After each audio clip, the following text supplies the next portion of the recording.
Palavras do Santo Evangelho, perdoe nossos pecados. Nessa tarde de Pentecostes, as leituras que nós acabamos de ouvir nos recorda três momentos específicos do Pentecostes bíblico.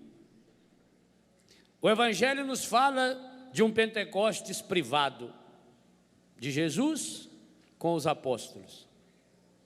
A primeira leitura nos fala do Pentecostes público, o efeito público de Pentecostes. E São Paulo nos fala de um Pentecostes prático, daquilo que o Espírito Santo realiza na prática da nossa vida. E ao lado desses três textos, nós temos cinco grandes pedidos pela efusão do Espírito Santo nessa missa. Nas três orações fixas da missa e no salmo de meditação, no imperativo, enviai, e na sequência que nós acabamos de ouvir antes do Evangelho. O que a igreja está pedindo para nós hoje? Eu já disse aqui no Pentecostes, muitos de nós teríamos que pensar seriamente se acreditamos naquilo que nós rezamos. A começar de nós, sacerdotes, quando presidimos uma missa feito essa, e que pedimos insistentemente, de forma imperativa, derramai por toda a extensão do mundo os dons do Espírito Santo e realizai, imperativo, agora, nesse momento, no coração dos fiéis, as maravilhas que operastes no início da pregação do Evangelho. É a igreja que oficialmente está pedindo que os prodígios de Pentecostes, aliás, essa coleta, ela é derivada da grande oração que Sua Santidade, o Beato João 23, compôs preparando o Concílio Vaticano II. Que hoje aconteça no coração de cada um de nós os prodígios de um novo Pentecostes, as maravilhas que realizastes no dia de Pentecostes, mas que isso não fique trancado nos corações dos fiéis. A oração pedia em primeiro lugar que isso chegue aos confins do mundo. A terra precisa ser renovada, a história precisa ser renovada. E que delicadeza de Jesus, que coisa linda, essa volta de Jesus ao cenáculo, e uma volta marcada. Se nós prestarmos bem atenção no Evangelho de São João, o capítulo 13 de São João inaugura a Quinta-feira Santa. Tendo amado os seus que estavam no mundo, amou-os até o fim. Evangelho que nós lemos, Quinta-feira Santa. Logo em seguida, os capítulos 14, 15 e 16, é a grande catequese que Jesus faz a respeito da obra e da ação do Espírito Santo de Deus. Ele que virá e vai revelar toda a verdade. Ele vai convencer o mundo a respeito do pecado, a respeito da injustiça. Ele vai me revelar. Por isso Jesus diz para eles, é melhor que eu vá, se eu não for, ele não vem. Na Quinta-feira Santa, segundo São João, Jesus fez uma linda catequese sobre a pessoa do Espírito Santo, João 14, 15 e 16, e sobre a grande obra, a grande ação do Espírito Santo, João capítulo 17, a oração pela unidade que nós rezamos e ouvimos a semana passada inteirinha, terça, quarta e quinta, de modo especial. E na quinta-feira, quando Jesus terminava a sua oração sacerdotal, ele pedia, Pai, para que o amor com que me amaste esteja neles. E o amor que o Pai amou o Filho, nós sabemos, é o Espírito Santo. Capítulo 18, Getsemane, 18 e 19, condenação, morte de Jesus. Hoje lemos João capítulo 20. Que delicadeza de Jesus. Ele volta ao cenáculo, aonde ele, na quinta-feira, e aqui nós podemos dizer de um Pentecostes eucarístico, de uma Eucaristia pentecostal, porque aquilo que Jesus começou na ação de graças, Eucaristia, charis, graça, agora ele vem externalizar na mesma graça, charis, carisma. É Jesus que volta agora, no domingo à tarde, para completar essa obra que ele começara na quinta-feira. E para ficar muito claro que ele é o agente, o grande doador do Espírito, São João diz que ele chegou, entrou naquela sala, disse: a paz esteja com vocês, e mostrou-lhes as chagas das mãos e do lado. É Jesus que está fazendo uma íntima relação entre a quinta-feira, o Pentecostes, e a sexta-feira, a doação plena. Porque para São João, o Pentecostes particular, privado de Jesus, acontece na cruz, quando do seu coração rasgado flui sangue e água. E aí nós entendemos essa Eucaristia pentecostal, esse Pentecostes eucarístico, que o próprio Senhor escolhe, inclusive o mesmo lugar. Por que ele vem no cenáculo? A Eucaristia que ele começou na quinta-feira santa, à tarde, o horário bíblico é importante, agora ele vem no domingo, o domingo da ressurreição, à tarde. Quem sabe depois que voltou de Emaús. Quando a Bíblia fala à tarde, está falando dessa experiência humana de cansaço, de ossos ressequidos. À tarde significa o fim do dia. Como os discípulos de Emaús pedem: Senhor, fica conosco, já é tarde. Compare a beleza da tarde com a beleza do amanhecer. A beleza do amanhecer é uma beleza cheia de esperança. É o anúncio de um novo dia. É o anúncio da ressurreição, como aconteceu com Maria Madalena. A beleza da tarde, mesmo que seja às margens do Guaíra, em Porto Alegre, um dos visuais mais vislumbrantes que a gente possa ver, é uma beleza nostálgica, é uma beleza de fim. E aliás, todo fim tem uma grande beleza, porque o que seria de uma canção se não tivesse fim? Seria terrível, por mais bela que fosse. Que coisa espetacular ouvir os últimos acordes da 9ª Sinfonia de Beethoven. É estupendo, mas é uma beleza triste.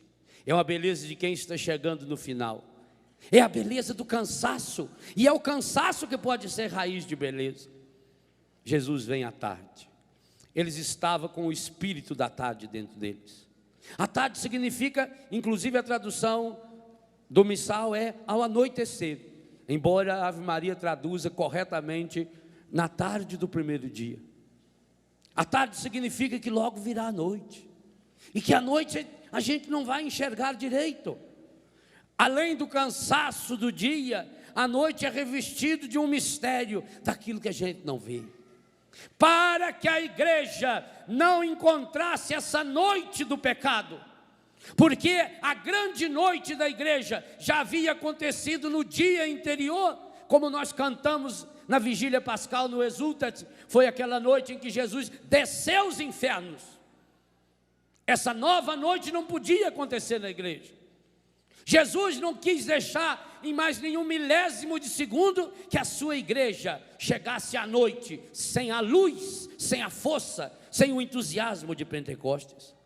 Por isso, as imagens humanas, materiais, que coisa espetacular para falar da realidade mais espiritual que é a pessoa do Espírito Santo. A Bíblia usa de imagens humanas, mas imagens fortes. Hoje é a imagem do vento. O vento é uma das únicas forças da natureza que você não pode prender. Até a eletricidade dá de prender, dá de guardar numa caixa especial. O vento não. O vento, se você prender, ele vira ar, mas não é mais vento. O vento é essa força indomável. Que pena que muitos de nós, sacerdotes e bispos, queremos que o vento impetuoso de Pentecostes sopre somente no arzinho condicionado do meu racionalismo estragado, porque quero delimitar, aqui o Espírito Santo pode agir, aqui não pode, isso é ação do Espírito Santo, isso não é. Ora, Jesus, mais do que esses padres, sabia e dizia: o Espírito sopra onde quer. E esse vento impetuoso, mais do que um vento, é um furacão, é um vendaval. Pois Jesus chega com esse vento impetuoso, que sopra, ruá, é a nova criação. Do mesmo jeito que Deus soprou sobre Adão e Eva, e eles se tornaram seres viventes. Jesus ressuscitado, mas com as marcas da paixão. Porque o ressuscitado é o crucificado, dogma primitivo da igreja, querigma profundo que gestou a igreja no coração da história.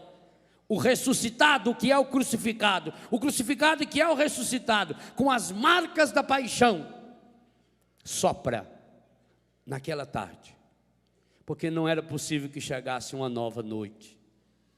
Noite que já havia existido no coração, inclusive daqueles apóstolos. Do medo. Eles estavam vivendo uma experiência de medo, de insegurança. Era tudo novo demais. Nós temos muito medo do novo. E Jesus chega. E chega e lhes oferece o dom da paz. Mas não essa paz fraquinha que às vezes nós até damos nas missas. Muito menos essa paz bagunçada, que não tem nada de carismático. É bagunça, é baderna. Eu tenho uma raiva dessas músicas de paz que todo mundo se agita e berra e fica dando tapa nas costas do outro. Paz de Jesus, o amor de Maria. Não tem nada que dedicar o amor de Maria na hora da paz. Nada pode ser maior que a paz de Jesus. É hora dessa paz, é essa paz. Não é essa paz fraquinha, essa paz barulhenta, não, que a pessoa sai abraçando todo mundo, não, agitando, inclusive perdendo a concentração para a hora da Eucaristia. A paz que Jesus deseja duas vezes, o duplo dom da paz, do shalom, de tudo aquilo que o Espírito Santo, conhecedor das profundezas de Deus, ele que conhece o coração de Deus, é aquela serenidade ativa, é aquela força de Deus curadora, restauradora, transformadora, que ilumina as nossas tardes, que transforma as nossas tardes num amanhecer, igualzinho transformou a tarde dos discípulos de Emaús, que voltaram correndo para Jerusalém, porque como se fosse o começo de um novo dia, eles estavam recomeçando a própria história. O dom da paz de Jesus é o dom que Jesus quer dar a você hoje, e digo, meu irmão, minha irmã, talvez seja o único dom que lhe falte. Falta-lhe a paz interior. Falta-lhe a paz inquieta de Jesus. É por isso que não existe no mundo, porque não existe no coração das pessoas. Essa paz transformadora, revigoradora, essa paz que é sinônimo de cura interior. Essa paz é consequência do batismo no Espírito Santo. Recebei o Espírito Santo. E do perdão dos pecados. Mas por que é que Jesus volta ao tema do perdão dos pecados, se ele já tinha redimido a humanidade inteira na cruz? Por que será que Jesus retoma no Pentecostes a graça da reconciliação e da absolvição? Qual o grande sentido? Ele está concluindo a catequese que ele começou ali no cenáculo, na quinta-feira santa. O Espírito Santo vai convencer o mundo a respeito do pecado. Pio XII dizia que o mundo moderno perdeu a consciência do pecado. A perda da consciência do pecado gerou e gestou um coração empedernido, uma consciência embotada, estragada, relaxada, de um ser humano que perdeu a sensibilidade para com as coisas de Deus e para com o Deus de todas as coisas. A perda da consciência do pecado, meus irmãos, é uma das grandes armas encardidas e que a nova era tanto ensina. Não existe pecado. Não há mais pecado. O que é pecado? E quando fala do pecado, mostra-o numa ótica como se Deus fosse aquele Deus cruel que resolveu por conta própria, porque deu na cabeça dele delimitar o pedacinho aonde eu pudesse viver. Então o pecado passa a ser um problema de Deus e não um problema do ser humano. Sem o Espírito Santo você não tem consciência do pecado. Mas o mais importante não é a consciência do pecado. Esse é o primeiro passo, ele é fundamental, mas ele precisa do batismo no Espírito Santo para que ele seja completo. Porque só a consciência do pecado pode inclusive gestar em nós a tristeza, a angústia, a decepção, o desânimo. Eu não adianta, eu não vou lutar mais, porque eu não venço esse pecado mesmo, isso aí já está todo mundo assim mesmo, isso é bobagem, eu não vou conseguir, o que adianta rezar? Já faz um mês que eu estou rezando, 2, 10, já faz 10 anos, desde que eu me conheço por gente, eu confesso esse pecado, então eu desisto. Por quê? Porque faltou a experiência de uma nova efusão no Espírito Santo, na sua consciência de pecado.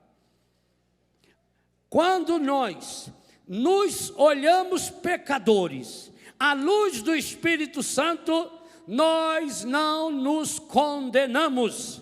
E meus irmãos, eu dizia ontem a vocês, o mundo moderno, ao perder a consciência de Deus, perdeu a consciência da pessoa, do ser humano. E na raiz dessa perda da consciência, da dignidade da pessoa humana, do valor da liberdade humana, está a falta de uma certeza, de uma posse a respeito da graça que o ressuscitado, com as mãos e o coração rasgado, crucificado, apresenta no dia de Pentecostes. Aqueles a quem perdoar os pecados serão perdoados. É um dom duplo. Primeiro, é o dom do reconhecimento do seu pecado. Mas o reconhecimento do meu pecado não me leva ou não leva-me ao desespero, ao desânimo, à tristeza, à angústia. Não, na força do Espírito Santo. E esse movimento é concomitante, acontece na mesma hora. Quando me vem a consciência do pecado, vem a mim também a certeza da redenção. Porque a segunda leitura dizia, o batismo no Espírito Santo tem a ver com o senhorio de Jesus. E o senhorio de Jesus, por sua vez, tem a ver com a experiência de que Jesus é o meu Salvador, de que eu estou numa situação absolutamente perdida. E enquanto a gente não chegar nessa consciência de que a gente está completamente perdida, nós não abrimos-nos à ação salvífica de Jesus. A consciência, portanto, que Pentecostes nos dá do pecado, não é só a consciência de que eu sou pecador. É a consciência de que eu sou um pecador redimido. Eu sou um pecador salvo. Eu sou um pecador transformado. A minha palavra final não é o pecado, é a redenção. E é isso que o demônio não quer. Que cheguemos os olhos e o coração, ou, como lembra Paulo no primeiro capítulo de Efésios, os olhos do coração, ao mistério da redenção, aquilo que João Paulo falava, o Redemptor Hominis, o Redentor do homem. Meus irmãos, como nós precisamos completar essa frase, eu sou pecador. Sim, eu sou pecador, mas eu sou pecador redimido. Eu sou pecador salvo. Eu sou pecador liberto. Eu sou um pecador restaurado. O Senhor já realizou, mas precisa agora que a minha atitude, a minha adesão, a minha liberdade, porque Deus não violenta a nossa liberdade. Quantos de nós estamos vivendo hoje o clima da tarde? E pior, sem a beleza reminiscente do entardecer. Mas o clima da tarde no medo, na insegurança, no medo do escuro, nas fugas. Por que será que a tarde é o horário que mais aumenta as pessoas bebendo nos botecos? Saia de manhã, de tarde, de meio-dia e até de noite. O horário que você mais vai encontrar, e o mundo criou uma expressão para isso, happy end, o final feliz. Ah, meus irmãos, só existirá happy end se Jesus entrar no fechamento do seu coração, soprar sobre você dizendo: receba o Espírito Santo. Senão o seu fim será trágico, senão ele não será bonito, senão ele não será um fim feliz. Por isso, quantas pessoas gesta a infidelidade e o fim da família num final de tarde, bebendo na beira da calçada, nos botecos, porque as pessoas têm medo da noite. E têm medo da noite por quê? Porque conseguiram chegar no eu sou pecador, ponto, está errado. Em Pentecostes, esse ponto poderá ser transformado em 2 pontos, ou até numa exclamação posterior, ou numa vírgula. É quase que um invocativo, que exige aí uma vírgula. Eu sou um pecador redimido. E digo uma coisa a você: cada vez que você se falar, se assumir pecador, sem a certeza de que é um pecador redimido, você está cometendo o pecado contra o Espírito Santo. E quem disse isso foi João Paulo II, ele que rasga a encíclica agora que está no céu. Ele que disse isso. É a resistência, o pecado contra o Espírito Santo, a blasfêmia contra o Espírito Santo, citado pelo Papa nas 3 traduções de Marcos, Mateus e de Lucas, significa o fechamento do ser humano no pecado, quase que o ser humano proclamar o direito de pecar. Que tristeza, meus irmãos. E por que proclama esse direito? Vai se acostumando. O Papa fala uma coisa muito séria, que eu queria inclusive que os grandes teólogos aprofundassem, e isso que é verdade da igreja, é uma encíclica papal, que a blasfêmia contra o Espírito Santo pode ser todo e qualquer pecado.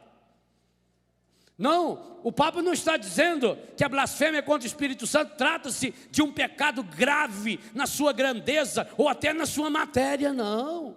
O problema da blasfêmia contra o Espírito Santo, o único pecado que não tem remissão nem nessa e nem na outra vida, não está na gravidade da matéria, está na resistência do coração, está no falso direito que a pessoa proclama para si mesmo, o direito de continuar pecando. Meu irmão, você não tem direito de continuar pecando. Pode ser até que você caia, como eu também caio muitas e muitas vezes, mas nós não temos o direito de pecar. O pecado não pode ser um direito, e nós precisamos nos convencer disso, porque quantas e quantas vezes nós caímos no pecado exatamente porque achamos-nos no direito do amor.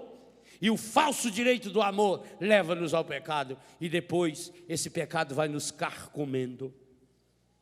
É por isso que Jesus retoma o tema do pecado, não como ponto final. Retoma o tema do pecado, e Pedro vai retomá-lo também, quando lá em Pentecostes o povo vê aquela maravilha logo depois, essa mesma maravilha que a igreja está pedindo para hoje. Irmãos, e nós o que devemos fazer?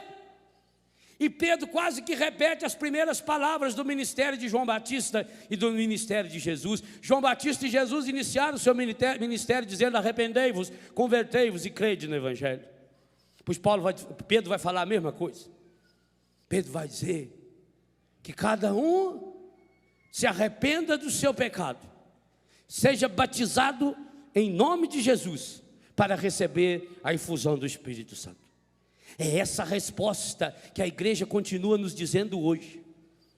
Se nós queremos e precisamos ser homens e mulheres repletos do Espírito Santo, pois é isso que disse a segunda leitura, que todos ficaram cheios do Espírito Santo. Não disse que a maioria ficou quase cheia do Espírito Santo. Não disse que alguns entre eles ficaram mais ou menos cheios do Espírito Santo. É pleró. Cada um e todos eles ficaram repletos do Espírito Santo, do mesmo jeito que Maria Santíssima ficou repleta do Espírito Santo e gestou Jesus. Você, meu irmão e minha irmã, e principalmente nós, sacerdotes e seminaristas, nós não podemos nos conformar enquanto não formos repletos do Espírito Santo, enquanto percebemos que ainda há áreas da nossa vida, do nosso corpo, da nossa mente, do nosso intelecto, da nossa afetividade, da nossa cultura, do nosso tempo, tudo em nós precisa ser repleto do Espírito Santo, para que repleto do Espírito Santo, esse dom da paz flua de dentro de nós, através da cura e da restauração. Aí, cada um de nós chegará à graça que você mais necessita e que eu mais necessito. Meu irmão, minha irmã, você, por experiência, acredita de fato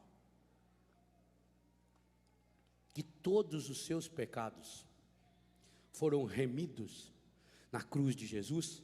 Não responda, porque a resposta é não. Na prática, falta-nos essa graça.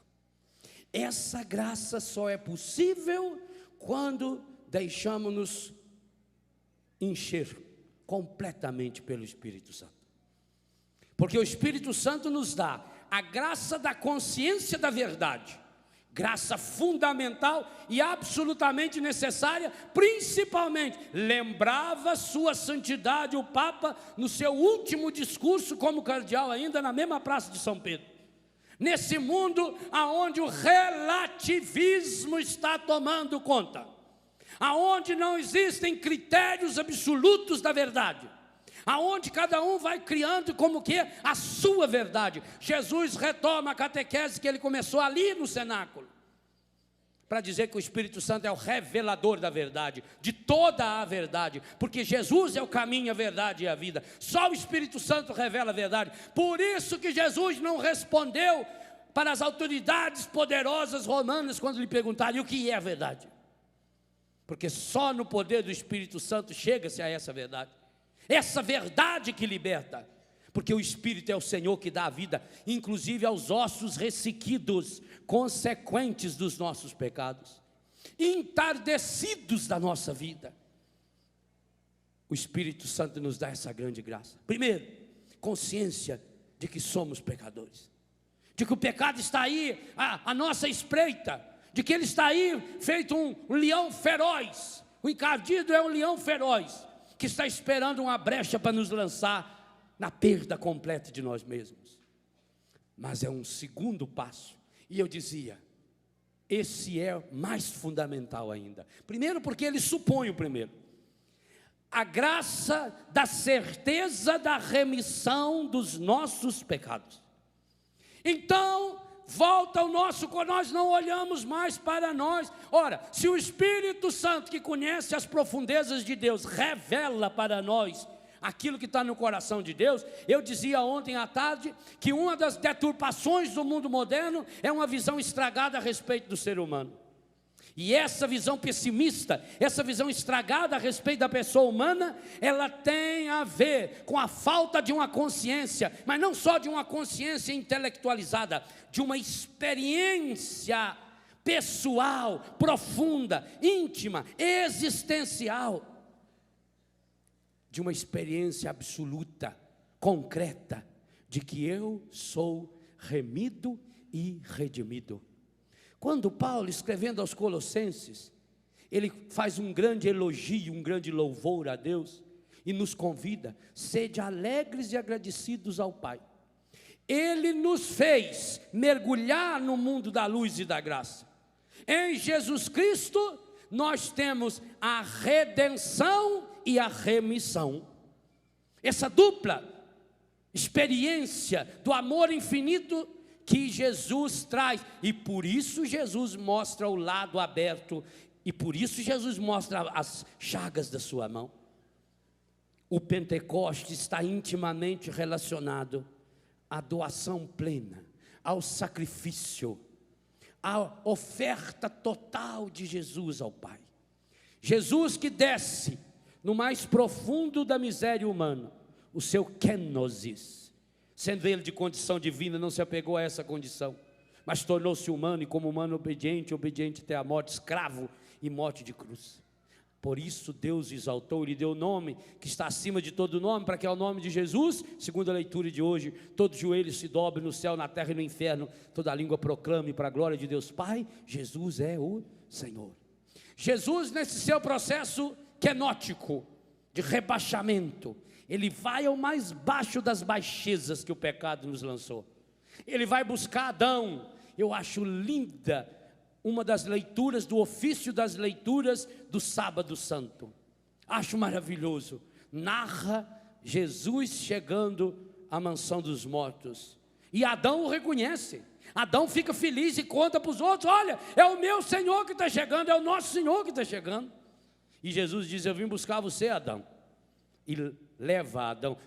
Adão é redimido. Ele, o primeiro homem, agora pelo homem por excelência que é Jesus. Essa recriação do homem, que a igreja reza que aconteceu com Adão, lá na mansão dos mortos, Jesus opera agora, no cenáculo. Gente, eu queria muito que você gravasse isso no mais íntimo do seu coração. Cenáculo não é só lugar de Pentecostes. Aliás, na catequese isso precisa ser mais divulgado. Muitas e muitas vezes, se você fizer essa pergunta para os católicos: aonde é o cenáculo, o que é o cenáculo? Até o pessoal da renovação vai conseguir dizer: cenáculo é o lugar de Pentecostes. Mas está incompleto. Cenáculo é o lugar também da última ceia. E talvez, se a gente fosse mais teologicamente correto, deveríamos dizer: cenáculo é o lugar em que começa e conclui o mistério pascal. Quando Jesus na cruz, tendo amado os seus que estavam no mundo, e São Lucas diz que Jesus tinha muita vontade de realizar isso. Ardentemente desejei participar, partilhar, comer esta ceia com vocês. Ardentemente. Ali aonde Jesus se doa, ali aonde ele se entrega, ali aonde ele se eucaristiza, se faz eucaristia, ali aonde o amor de Deus chega ao nível da coisificação. Jesus se coisifica. E é exatamente isso que a igreja acredita. Coisa, res, é coisa. Se coisifica no pão e no vinho. Ali vai agora, Jesus sai, vai para o seu Getsemane, vai para o seu espremer de azeite, vai para o seu esbagaçamento, e de lá vai para o aniquilamento completo da cruz. E esse aniquilamento, o tempo todo ativo, consciente, ele quis.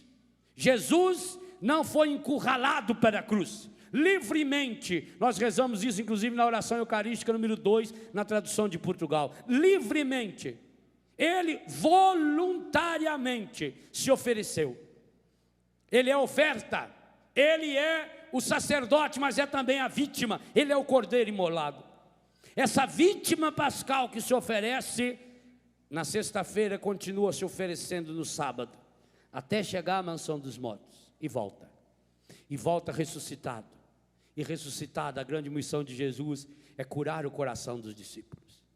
Por isso ele é capaz de estar de madrugada com Maria Madalena chorando. Por isso é capaz de caminhar um dia todo junto com o casal de Emaús, Cleofas e sua esposa Maria, os discípulos de Emaús.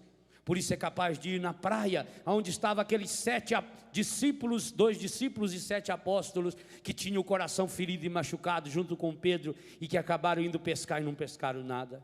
Por isso ele está agora, quando está chegando a tarde do primeiro dia. Não poderá existir mais uma outra tarde, feito a tarde da sexta-feira. Toda experiência de tarde, toda experiência de noite, noite escura, na poesia espetacular de São João da Cruz. Essa noite escura que os hebreus ficaram com Moisés, entre o exército do faraó e o mar vermelho à sua frente, entre os barulhos e os assopros do deserto, no medo e na insegurança, a igreja não poderia de novo experimentar essa noite escura, porque havia experimentado a noite da luz que nós acendemos na vigília pascal. por isso Jesus vem no final dessa tarde, para dizer também a mim e a você, num gesto de esperança. E perceba como o dia de hoje fecha-se de uma forma maravilhosa. A tarde sua talvez seja os seus ossos ressequidos. A planície, sabe o que é planície? Planície é lugar onde nem a água não corre, é parada, vira. Na descida pelo menos você corre, na subida ao menos tem esforço, na planície não. Planície é lugar da coisa parada. Talvez essa planície, aonde você se encontra com os seus ossos ressequidos, e me perdoa dizer, talvez esses ossos ressequidos sejam seu grupo de oração. Porque não pense só nas coisas negativas estragadas, não, de droga, de prostituição, de violência. Não, o Espírito, Jesus começou Pentecostes com os apóstolos. Por que ele não começou Pentecostes lá com os perdidos, os samaritanos? Por que ele não começou Pentecostes lá com os fariseus, com aqueles que o mataram? Ele começa Pentecostes com a sua igreja, é dentro de casa.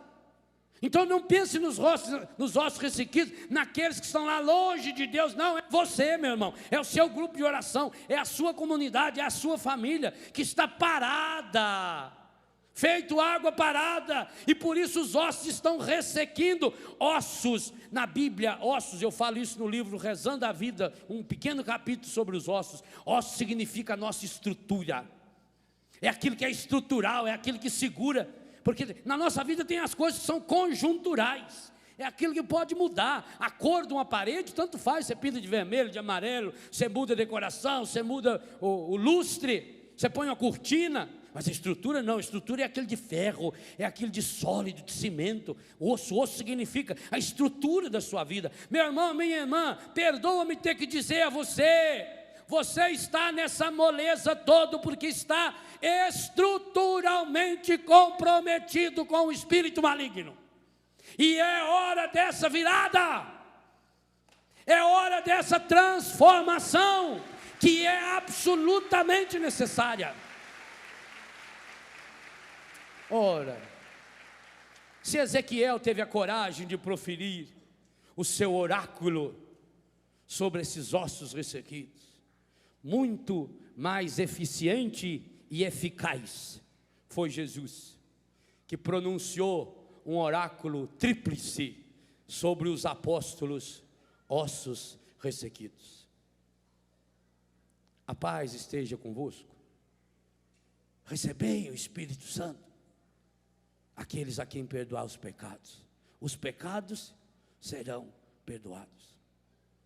E esse tríplice oráculo, hoje o Senhor quer pronunciar na sua vida, para a sua história. Hoje, nós não podemos sair desse acampamento sem ao menos fazermos a nossa parte. A única coisa que a gente tem que fazer é a nossa parte. Nós não temos que inventar nada. A igreja está pedindo, a oração oficial da igreja é que renove-se hoje no coração dos fiéis os prodígios de um novo Pentecostes, as maravilhas que o Espírito Santo operou no início da pregação do Evangelho, pois é isso que nós também queremos pedir para você. É por isso que eu queria convidar meus colegas sacerdotes a que viessem aqui na frente, e vou passar o microfone ao presidente da celebração, aquele que é no altar o próprio Cristo, para que nós, sacerdotes, possamos agora impor nossas mãos na sua direção, você aqui, mas também você que está em casa, você na internet, para que você fique cheio do Espírito Santo. Padre Jonas, ninguém é melhor do que o senhor, não só como presidente dessa missa, para proferir esse grande oráculo hoje, para essa multidão no Pentecostes da Canção Nova. Vamos ficar em pé então.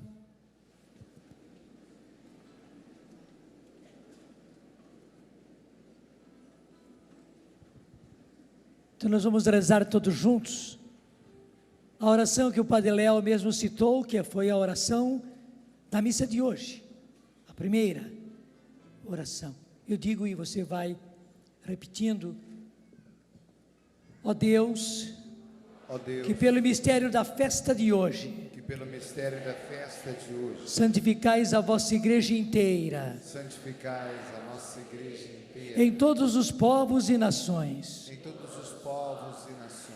Derramai por toda a extensão do mundo Derramai por toda a extensão do mundo os dons do Espírito Santo os dons do Espírito Santo e realizai agora e realizai agora no coração dos fiéis no coração dos fiéis as maravilhas que operastes as maravilhas que operaste no início da pregação do Evangelho. no início da pregação do Evangelho. É isso, Senhor, que a tua igreja está pedindo. É isso, portanto, Senhor, que sacramentalmente nós estamos pedindo. Portanto, esse pedido, Senhor, ele é atendido. Isso que é falado aqui na oração, Senhor, acontece. Sim, Senhor, realizai agora no coração dos fiéis. Esses fiéis que aqui estão, esses fiéis que nos ouvem, esses fiéis que nos veem, esses fiéis que nos acompanham, Senhor, esses fiéis todos que acompanham essa liturgia, que participam dessa liturgia, Senhor. Sim, realizai no coração desses fiéis as maravilhas que operaste, Senhor, no início da pregação do Evangelho. E nós sabemos, Senhor, quais foram estas maravilhas. O Senhor derramou o Espírito Santo e tudo foi renovado neles, uma renovação dinâmica, Senhor. Eles foram sendo renovados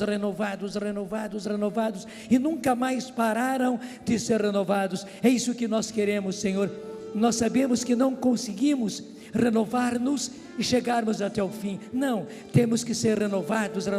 Pede comigo agora. Renova-me, Senhor, renova-me, Senhor, renova-me, Senhor, renova-me, Senhor, renova-me, Senhor, renova-me, Senhor, renova-me, Senhor. Isso, renova-me, Senhor, continuamente, hoje e amanhã e depois, renova-me, Senhor. É isso que o Senhor quer e realiza no coração de cada um de nós, Senhor, as maravilhas que operastes no início da pregação do Evangelho. Senhor, o Senhor derramou o Espírito Santo sobre cada um daqueles apóstolos, mas não somente sobre os apóstolos, sobre todos aqueles que estavam no cenáculo. E quando saíram no cenáculo, quando veio aquela multidão também recebeu o mesmo Espírito Santo, e recebeu a mesma graça, e recebeu os mesmos carismas. E quando os apóstolos saíram, Senhor, e elevaram o Evangelho, eles não esperavam anos para depois darem o Espírito Santo e darem os dons do Espírito Santo. Não, imediatamente eles levavam com o Evangelho, como se fosse leite materno, já levavam o Espírito Santo, e é claro, com os dons do Espírito Santo. Então, Senhor, realiza isto agora. Derrama com o Espírito Santo os dons do Espírito Santo, os dons carismáticos do Espírito Santo sobre cada um desses meus irmãos e irmãs, os que estão aqui, os que nos veem, os que nos ouvem. Sim, Senhor, desde o dom menor, que é o dom de língua, Senhor, até o dom maior, que é o dom do amor. Enche-nos, Senhor, com os dons do Espírito Santo. Dá-nos de maneira especial, Senhor, o dom da fé, esta fé carismática, essa fé de expectativa, essa fé que espera, essa fé, Senhor, que aguarda as maravilhas de Deus e aguarda essas maravilhas serem realizadas, sabendo que elas se realizarão. Dá-nos, Senhor, esta fé carismática, e assim, Senhor, com a fé carismática, dá-nos o dom da cura, e que nós usemos o dom da cura. Não é nosso, é do Espírito Santo, é apenas usar. É como a torneira que não fabrica água, a torneira não tem água por si, a torneira apenas leva a água. Sim, Senhor, que nós sejamos essas torneiras, levando dom por dom, a partir do dom da fé, Senhor, que nós sejamos como torneiras, levando a cura física, a cura interior, a cura da alma, a cura do espírito. Sim, Senhor, os teus filhos precisam. O mundo precisa de cura, a igreja precisa de cura. Senhor, que sejamos como torneiras a levar a graça da cura, e com a graça da cura, Senhor, o dom de milagres. O mundo precisa ver milagres, a tua igreja, Senhor, precisa ver milagres. Sim, Senhor, que tu realizes e que nós sejamos os teus instrumentos para que operes milagres. Que a nossa fé, Senhor, seja o instrumento nas tuas mãos para que tu possas realizar prodígios, sinais, maravilhas, Senhor, em primeiro lugar para que a tua igreja veja, e que para o mundo vendo, Senhor, o mundo acredite e se converta. E daí, Senhor, dá-nos os outros dons, o dom de profecia, o dom de discernimento, o dom de palavra de ciência, o dom da palavra de sabedoria. Senhor nosso Deus, dom por dom nós precisamos, e dá-nos, estende a sua mão assim, com a palma virada, assim. Quem está pedindo? Você está pedindo? Dá, Senhor, põe na mão de cada um desses teus filhos, Senhor. Põe os dons do Espírito Santo, põe os dons do Espírito Santo.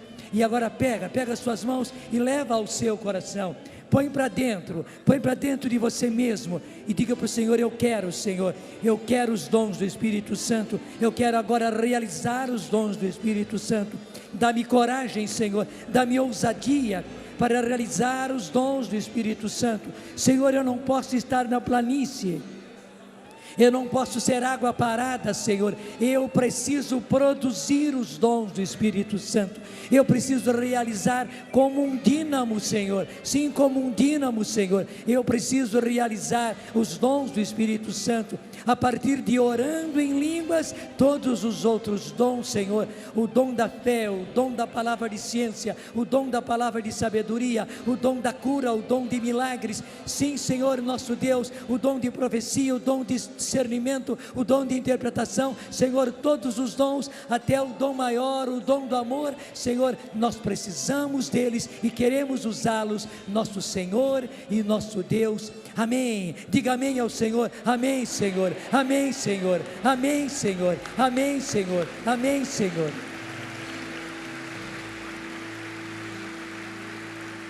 Espírito.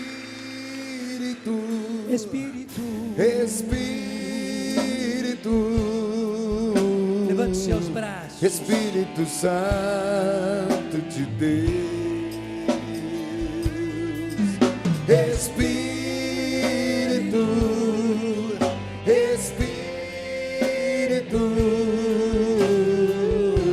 Espírito Santo de Deus. Abra os seus braços. Vem controlar, diga. Vem controlar todo o meu ser. Vem dirigir o meu viver. Vem dirigir o meu viver. Meu pensar, o meu falar, o meu sentir, o meu agir. Peça.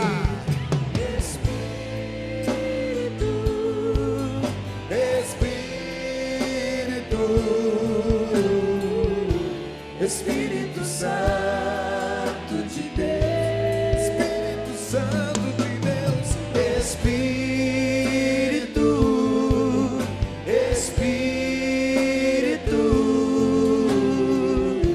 Espírito Santo de Deus. Levanta as suas mãos, solta a sua voz.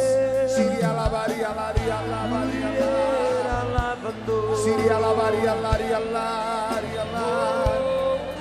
Contra lavaria, lavoria, laria, lavaria, lavaria, lavaria, lavaria, lavaria. Siria lavaria, lavaria, laria, laria, laria, laria, laria, laria, laria, laria, laria. Siria lavaria, lavaria, laria, lavaria, laria, lavaria. Sustenta o canto, continua orando forte. Siria lavaria, laria, lavaria, laria, lavaria, laria, lavaria, lavaria, lavaria, laria. Siria lavaria, laria, laria, laria, laria, laria, laria. Canta alto, canta forte, canta com convicção. Contagia esse ambiente. Deixa que o Brasil te escute. Deixa que o povo em casa te escute. Escute o povo de Deus orando. Uma grande efusão, solta a voz, insista.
Espírito, Espírito, Espírito Santo de Deus. Espírito, Espírito, Espírito. Só as vozes, somente vocês e a bateria. Espírito, peça, clame. Pode ser alto, pode ser forte, vibrante. Espírito de Deus, Espírito de Deus, vem controlar todo o meu ser, vem controlar todo o meu ser, vem dirigir o meu viver, Vem dirigir o meu viver, o meu pensar, o meu pensar, o meu falar, o meu sentir, minhas ações, Espírito, Espírito, Espírito, Espírito Santo de Deus, Espírito Santo de Deus, Espírito, Espírito, Espírito Santo. Solta a voz. Mais uma vez, braços erguidos. Tire a lavaria, lavaria, lavaria, lavaria, lavaria, lavaria. Tire a lavaria, lavaria, lavaria, lavaria,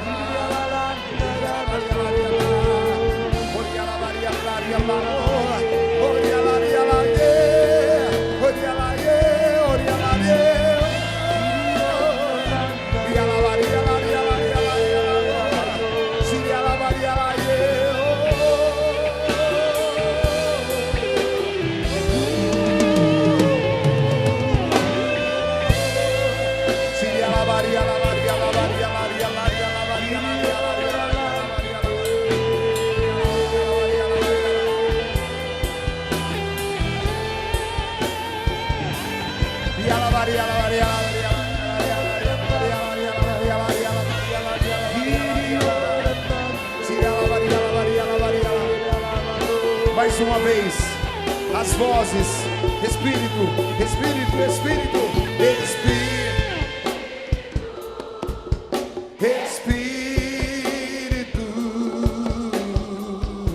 Espírito, Espírito Santo, braços erguidos, diga forte. Espírito de Deus, Espírito Santo, Espírito Santo de Deus.